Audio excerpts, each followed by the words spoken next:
বাঙালির তিনটে হাত, ডান হাত, বাঁ হাত আর অজুহাত।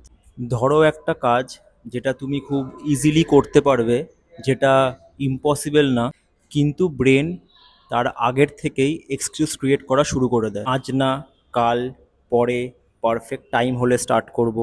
বিকজ ব্রেনের কাজ হলো তোমাকে আনকমফোর্টেবল জায়গা থেকে প্রোটেক্ট করা, আর uncomfortable is not equals to impossible. ট্রেডিংয়েও যখন তুমি স্টপ লস সেট করো, তার মানে সিম্পল, মার্কেট রং গেলে আইল এক্সিট।